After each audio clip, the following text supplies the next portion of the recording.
Bonjour à tous, bonjour à toutes, j'espère que vous allez bien, je suis ravie de vous retrouver dans une nouvelle vidéo. Ça fait longtemps, vous avez dû vous dire que j'avais totalement abandonné la chaîne, surtout que j'ai pas trop fait d'annonces par rapport à ça.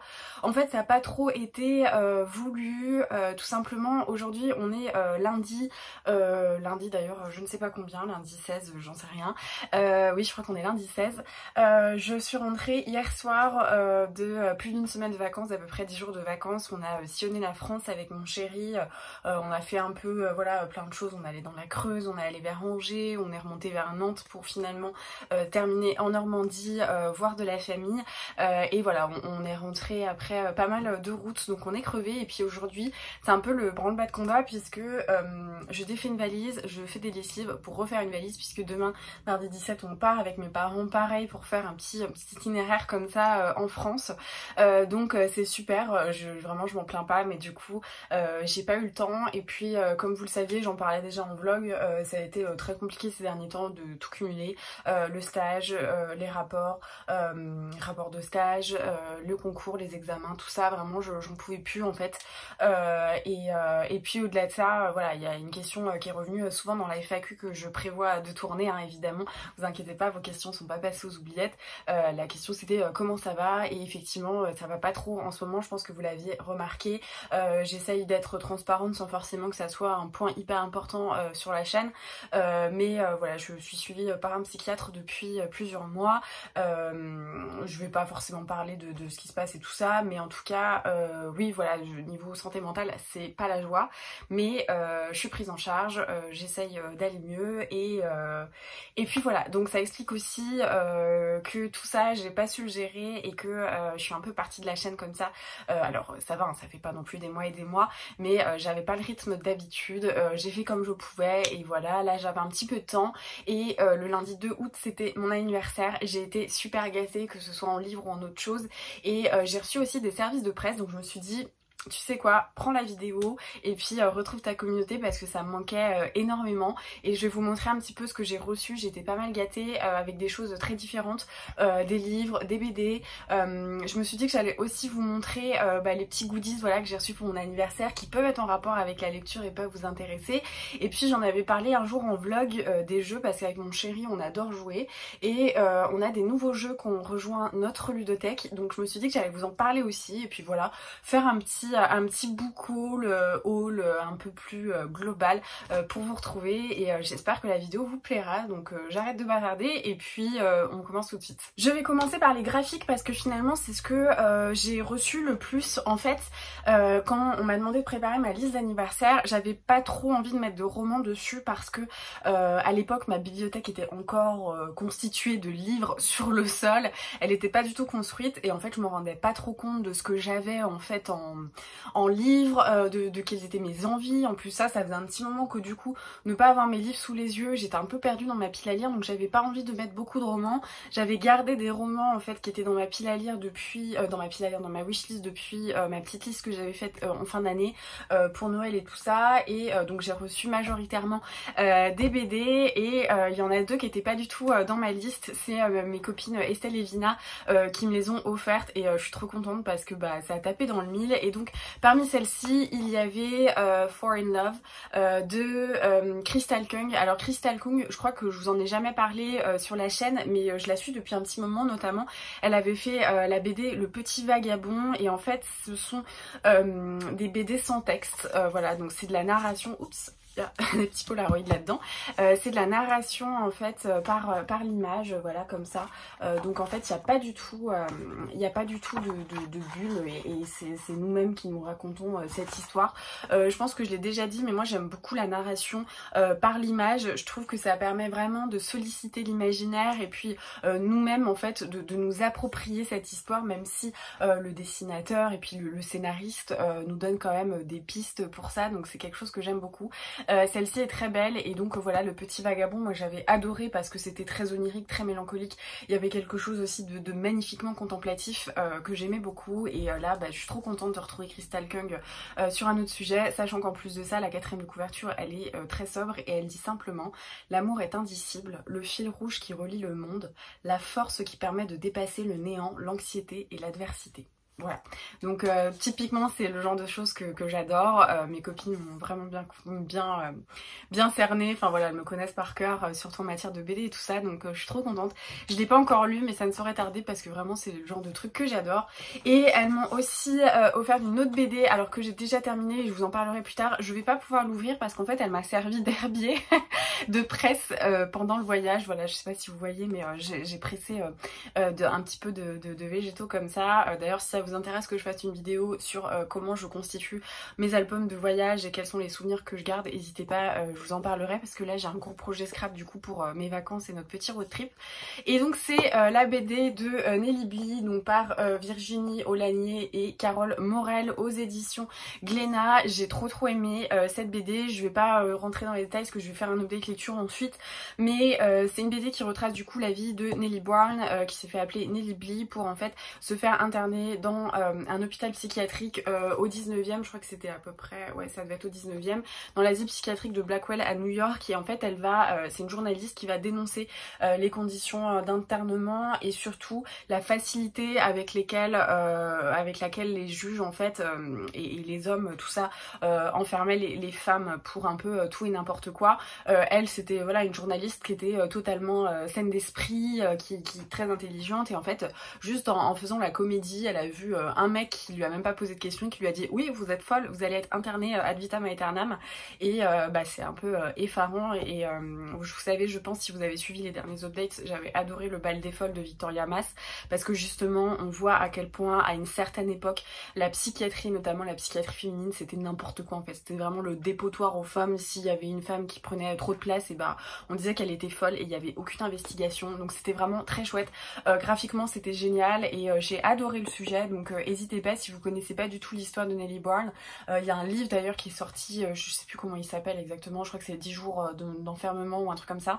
C'est vraiment super intéressant et la BD rend vraiment grâce à cette femme et surtout à dénoncer ce qui s'est passé et j'ai trop aimé, donc voilà pour les petites BD par mes copines. Dans ma liste, j'ai pensé à mettre L'Arabe du futur de Riyad Sattouf. J'en parle souvent de Riyad Sattouf, j'ai l'impression que ces derniers temps j'avais pas mal de livres qui me faisaient penser à Riyad Sattouf. C'est un auteur-illustrateur que j'adore, j'adore la personne, l'humain est incroyable avec une philosophie de vie et puis d'observation en fait de notre société que je trouve absolument fascinante. J'aime beaucoup en fait Riyad Sattouf et L'Arabe du futur, bizarrement c'est pas du tout une BD que je vais acheter quand j'ai envie de lire un truc. Je sais pas pourquoi mais j'ai l'impression que en matière de... Alors peut-être aussi j'ai ça avec les romans, mais en matière de BD, j'ai vraiment du mal à avancer dans les sagas, on va dire. Je pense par exemple aux comics The Wicked and the Divine. J'avais lu le premier tome, j'avais trop aimé, mais alors certes les comics c'est un petit peu cher, mais j'arrive pas à avancer en fait dedans, je m'en achète jamais, je pense jamais à les mettre, et là je m'étais dit vas-y, L'Arabe du futur, il faut que ça soit tout le temps dans mes wishlists d'anniversaire et de Noël parce que sinon j'avancerai jamais, alors que j'adore, c'est un petit peu paradoxal mais voilà. Donc il m'a offert la deuxième époque, enfin c'est pas la deuxième époque, c'est la deuxième décennie, Une jeunesse au Moyen-Orient, donc le tome 2 de L'Arabe du futur. J'ai trop aimé, je l'ai déjà lu donc je vous en parlerai en update lecture, mais voilà, Riyad Sattouf, il a grandi en Syrie, voilà, et il raconte un petit peu d'une mère française et d'un père syrien, donc il était majoritairement en Syrie, ils ont été un petit peu en France et tout ça, et donc on voit l'évolution de la société, et puis on sent en fait dans l'observation du petit Riyad que c'est déjà quelqu'un qui a un intellect assez poussé, même s'il a voilà des comportements d'enfant, donc c'est très intéressant de voir cette société, et je le rapproche beaucoup voilà de Persepolis que j'avais vraiment beaucoup aimé, où on voit cette société syrienne et ce qui se passe et les idéologies et tout ça qui grandissent, qui s'ancrent un peu dans la société vue par un enfant qui comprend rien, et c'est vraiment trop cool, donc j'ai trop aimé, mais je vous en parlerai plus tard. J'ai aussi reçu deux BD qui faisaient partie de mes wishlists de Noël, et la première c'est Les journaux troublés de Sébastien Pérez aux éditions Métamorphose, donc collection voilà Métamorphose. C'est Marco Mazzoni et Sébastien Pérez. Je crois que ça fait partie de la collection qui est dirigée par Benjamin Lacombe, mais je ne suis pas sûre, et c'est absolument somptueux. Voilà, oups, il y a quelque chose qui est tombé. J'adore, c'est juste trop magnifique, et je ne sais pas trop de quoi quoi ça parle. J'ai pas vraiment cherché à en savoir plus, mais il me semble avoir entendu ou avoir vu dans le dépliant Soleil que c'était sur la santé mentale. Et voilà, Journaux troublés explore avec magnificence ce que Sigmund Freud appelait la psychopathologie de la vie quotidienne. Voilà, vous savez que c'est le genre de sujet qui me fascine, donc voilà, je vous en dis pas plus, je vais le lire je pense hyper rapidement.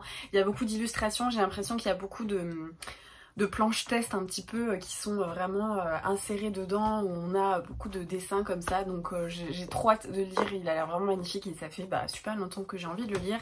Et la dernière BD, c'est pareil, elle est dans ma wishlist depuis super longtemps, c'est Les oiseaux ne se retournent pas de Nadia Naclé aux éditions, je connais pas du tout cette maison d'édition, je la reconnais pas. Alors c'est Delcourt Mirage. Il me semble qu'on est en Iran mais je suis pas sûre, et c'est l'histoire d'une petite fille qui va en fait quitter son pays. Ça a l'air assez dramatique, les planches sont très sombres comme ça. Beaucoup de noir, beaucoup de rouge, même dans l'expression des personnages quand je l'ai feuilleté, on sent quand même une certaine gravité, mais ça avait l'air vraiment somptueux. Elle me tente depuis trop longtemps, donc je suis trop contente de l'avoir eu, parce que voilà, je pense que c'est une BD assez lourde, assez difficile, mais elle a l'air trop belle, donc voilà, je suis trop contente de l'avoir. Niveau roman, mon chéri m'a offert Ressac de Digli. Je vous en parle pas trop non plus parce que je vais en parler en update lecture. Dès que je l'ai reçu, en fait, je l'ai dévoré, j'ai adoré.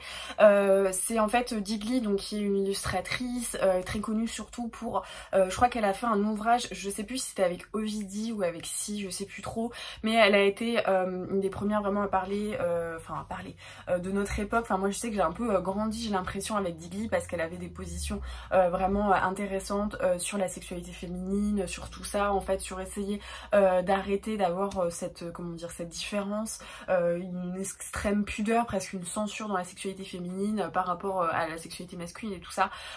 J'adore en fait, dès qu'elle parle, je trouve, voilà, c'est quelqu'un qui me fascine, c'est un personnage que j'aime beaucoup, notamment comme Pénélope Bagieux. Enfin moi je suis super heureuse de les avoir, et dans ma société contemporaine d'avoir ce genre de femmes. Et donc Ressac, c'est l'histoire d'une retraite. Elle est allée dans un monastère ou une abbaye, je sais plus trop, en Bretagne, et en fait elle y est restée 10 jours, donc coupée de tout, pas de téléphone, pas de réseau et tout ça, et c'est hyper intéressant parce que c'est vraiment une fuite de l'esprit, une analyse, il y a quelque chose d'hyper contemplatif et en même temps donc, très introspectif.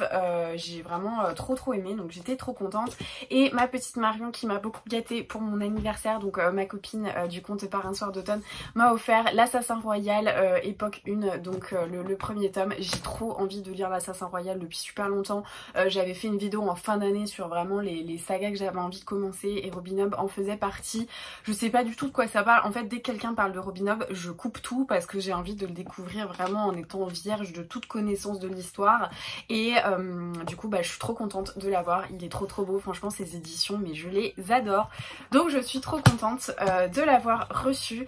Et j'ai reçu 2-3 bouquins en service de presse. Alors, il y en a un, c'est pas un service de presse, c'est une précommande. C'est Shooting Martha de David Hewlett aux éditions, j'en sais rien, c'est un Weidenfeld and Nicholson. Bon, ça va peut-être pas vous aider. J'avais précommandé la version en hardback qui est dédicacée. Vous savez que David Hewlett, moi c'est vraiment, je l'adore. Déjà parce qu'il joue du pain dans Harry Potter, mais en plus de ça, c'est un humain incroyable aussi, qui est très drôle, qui me fait vraiment beaucoup rire. Je vous avais parlé de son livre The Late Hector Kipling que j'avais adoré, j'avais trop ri, j'ai trouvé que c'était vraiment brillant. Enfin, c'est le genre d'humour que j'adore. Et donc là, il a écrit un nouveau roman. J'ai l'impression que c'est un peu un polar, mais je suis vraiment pas sûre. Et voilà, ça a l'air trop bien, ça a l'air drôle, un peu humour noir, un peu cynique, donc voilà, trop contente. Je l'ai reçu avant de partir, mais j'ai pas du tout, enfin j'ai pas beaucoup lu pendant les vacances.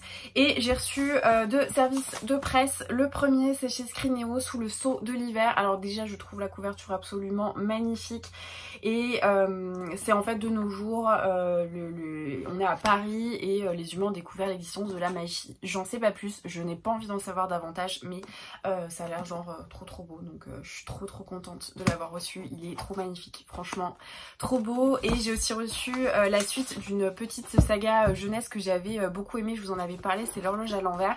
Donc là le tome 2 est sorti, c'est Sa pierre de folie, et voilà, donc vous savez, c'est sur en fait les prémices de la médecine légale au Moyen-Âge et tout ça. J'ai trouvé que c'était hyper intéressant, j'aimais beaucoup la manière dont c'était abordé, et voilà, je suis trop contente du coup de l'avoir reçu. dessus et ça me donne trop envie de les lire. Je vais terminer avec mes cadeaux d'anniversaire et ensuite on va passer au jeu, comme ça si ça vous intéresse pas vous pouvez arrêter la vidéo maintenant.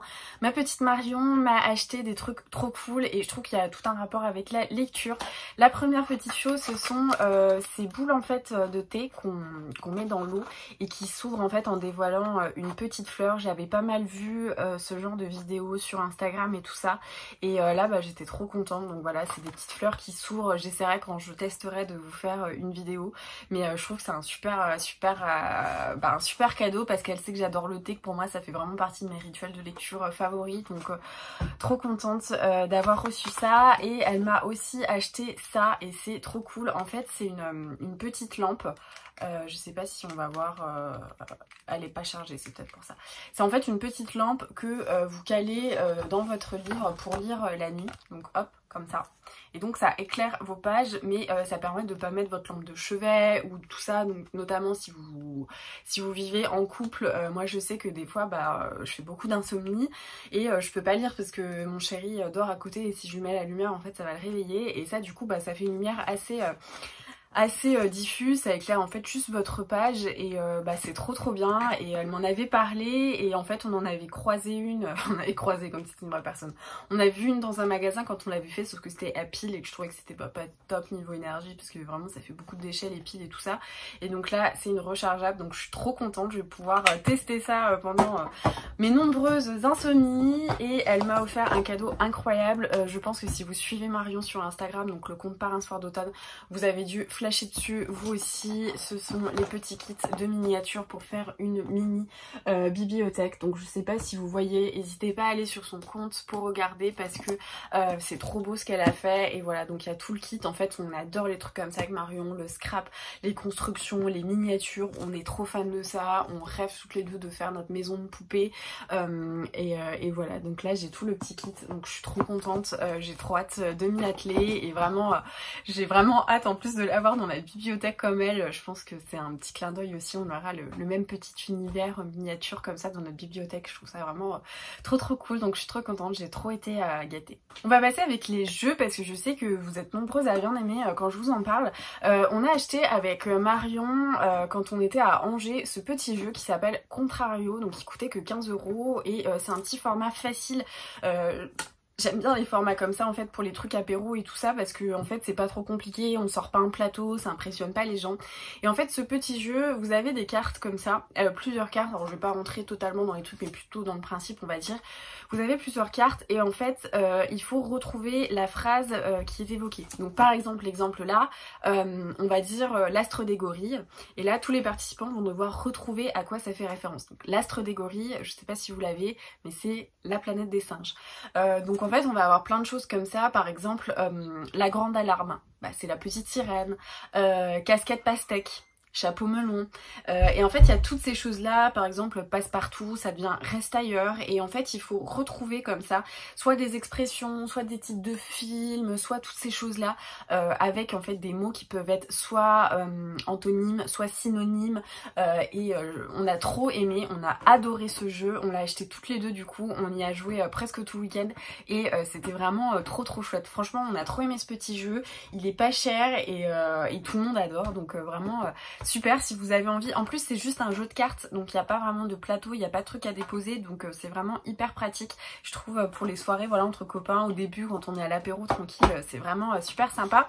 Et avec mon chéri on a acheté So Clover. Nous on aime vraiment bien les jeux avec les mots.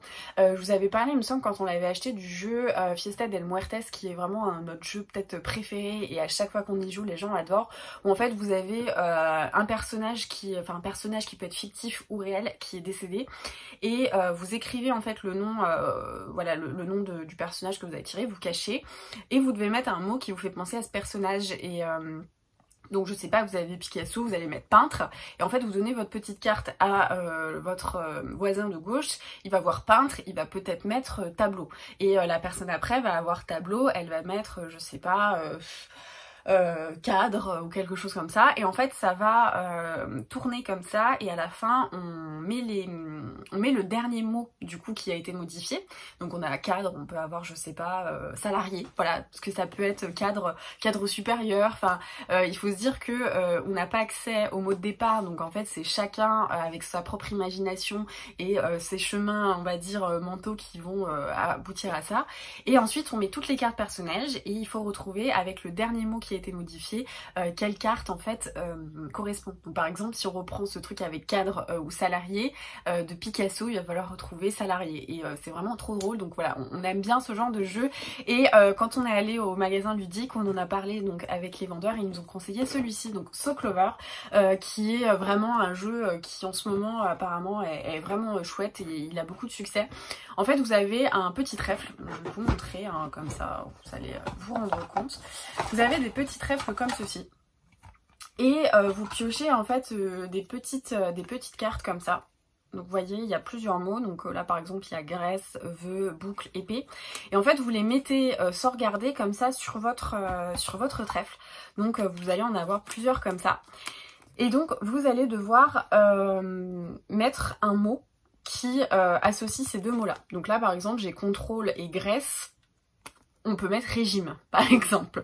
Et donc ensuite vous allez avoir des mots comme ça, régime, tout ça, et les autres joueurs vont devoir replacer les mots et bah c'est super drôle parce que du coup voilà, contrôle et graisse, peut-être que vous n'allez pas savoir, et en plus de ça il y a vachement de combinaisons entre les petites cartes puisque bah voilà il y a 4 mots sur chaque face et on a trop aimé ce jeu, on y a joué avec Marion, son mari et mon chéri et on a vraiment adoré. Donc pareil, si vous aimez bien les jeux comme ça avec les mots et il faut trouver des articulations et aussi trouver comment la personne avant a réfléchi, n'hésitez pas parce que on a trop aimé. Donc voilà les derniers jeux qui ont rejoint notre ludothèque. Voilà, c'est tout pour cette petite vidéo un petit peu fourre-tout. Je vous ai parlé un peu de tout ce que j'ai eu récemment et j'espère que ça vous aura plu. N'hésitez pas à me dire dans les commentaires si certaines BD vous intéressent ou si vous avez aimé avoir une petite interlude jeu, parce qu'on a pas mal de jeux dans notre ludothèque. On aime bien l'agrandir parce qu'on adore y jouer avec les copains, faire des soirées jeux et tout ça.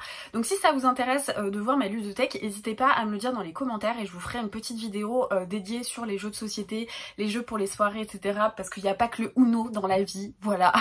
Ou le Monopoly, donc n'hésitez pas à me le dire dans les commentaires. J'espère que cette vidéo vous aura plu. Si vous voulez soutenir et encourager mon retour sur YouTube, n'hésitez pas à mettre un petit pouce, à laisser un commentaire et à partager sur les réseaux sociaux, notamment en story sur Instagram. Merci beaucoup à celles qui le font toujours. Et en attendant la prochaine vidéo, je vous souhaite de très bonnes lectures, je vous embrasse et je vous dis à très vite.